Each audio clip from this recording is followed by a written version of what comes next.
Hi, my name is April Laruda. I'm a manager at DiSanto Priest, and I'm also the president of the DiSanto Priest Charitable Foundation. The American Heart Association has been very near and dear to our hearts here at DiSanto Priest. We have several employees whose lives have been greatly impacted with various heart complications amongst their family members. And so this year, DiSanto Priest has stepped up to be the chair of the Southern New England Heart Ball to really give back to our community and to support those employees and other members of the community who have been impacted by these heart conditions. Soon you'll hear a few stories by some of my colleagues, Ian and Roxanne, whose lives and families have been personally impacted by heart conditions and the support that they have gotten from doctors and the American Heart Association and how that has really helped them. Those stories have really impacted us as a firm and inspired us to further give back and support the American Heart Association. I'm Roxanne. I'm one of the partners here at DiSanto Priest. I've been asked to come and talk about my story as it relates to heart disease. My story is my niece's story. My niece is 26 years old. She was born with congenital heart disease with 2 holes in her heart. After numerous open heart surgeries at a very young age as an infant, she had a valve replacement put in. And then when she was 10 years old, she had another valve replacement. So at this time, she had 2 mechanical valves put in. One of the valves that Ashley had implanted when she was 10 years old was brand new, cutting edge, and she was the very first pediatric candidate in South Carolina to have that valve put in. It's called the Melody valve. And those valves, they lasted, and she did really well. And Ashley was vibrant, and she was a great kid, and she was, running and jumping just like all the other kids.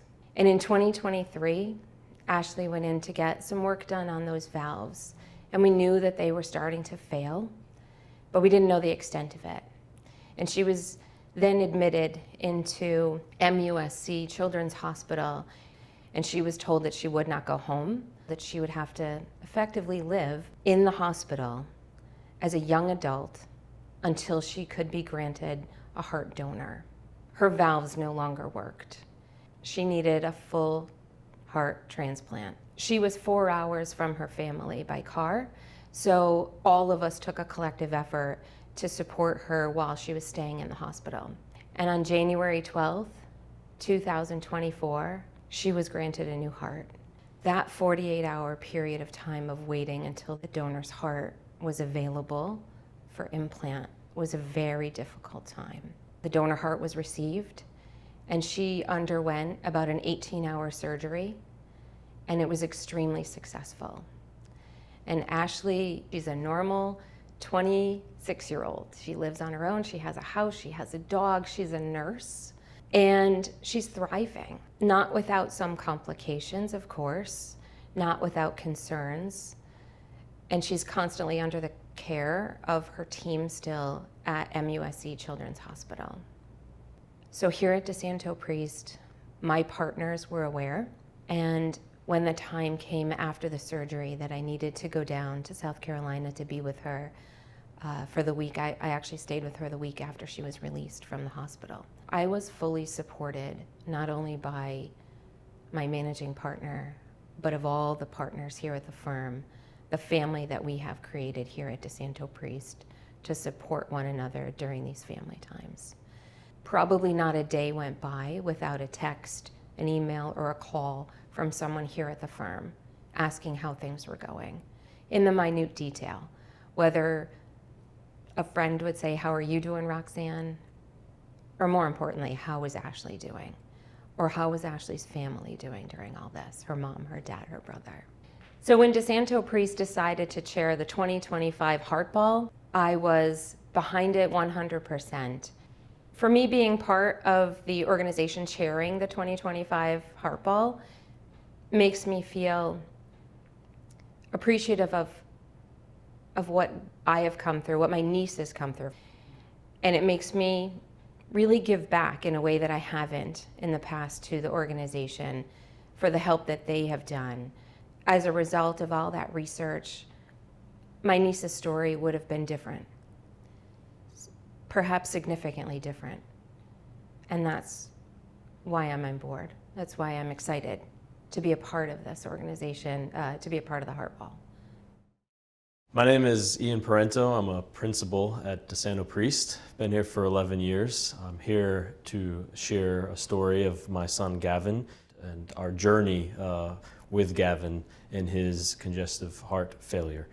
At 4 months old, Gavin was identified with his pediatrician that there was an increased heart murmur, and he wasn't gaining weight, and he was off the charts. And that pediatrician recommended us to a cardiologist in Providence. That cardiologist identified the specifics of the heart failure and let us know that by his 1-year-old birthday, Gavin would not be thriving anymore, and he could be failing seriously.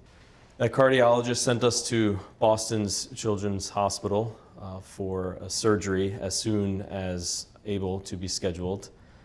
My wife, Gavin, and I packed up, left our 2 other boys under the age of 4 back home, and set up in a hotel down the street from the hospital for a week of pre-op procedures and appointments to further understand what was going on.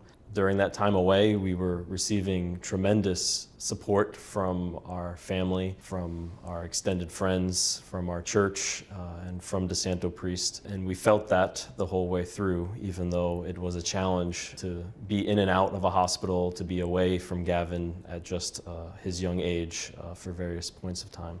During Gavin's surgery, the surgeon identified even further complications with his heart and was able to repair those in addition to what had previously been discovered. Gavin ended up being the youngest patient to leave the operating room without being intubated. So he already started to show his strength on the back end at 4 months old.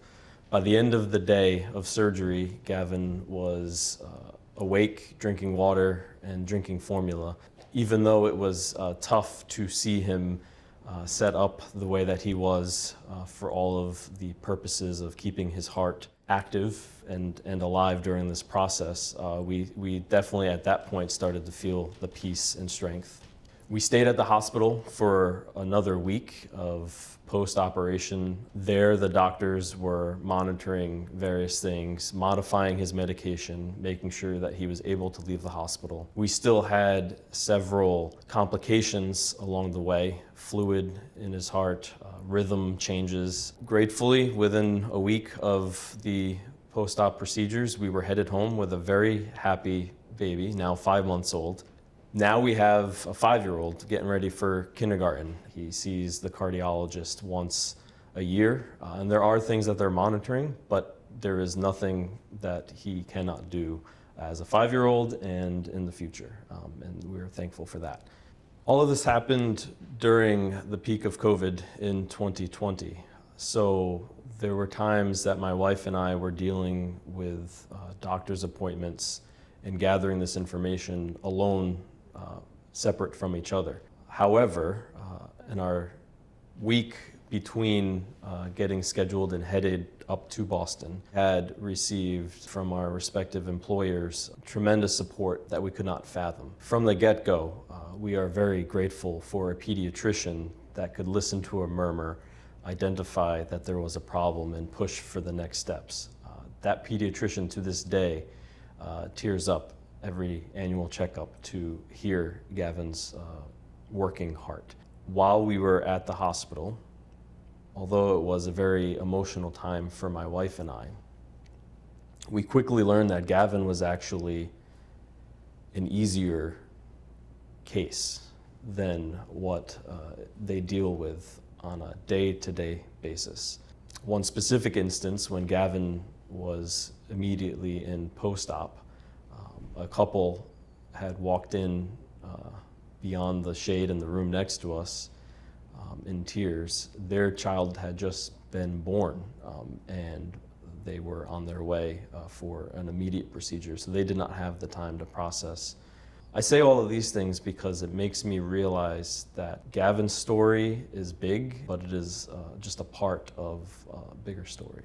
Since that day, DiSanto Priest has helped out with the American Heart Association, sending me to 2 separate annual heart balls, allowing my family to be amongst a community that is fundraising to continue these efforts.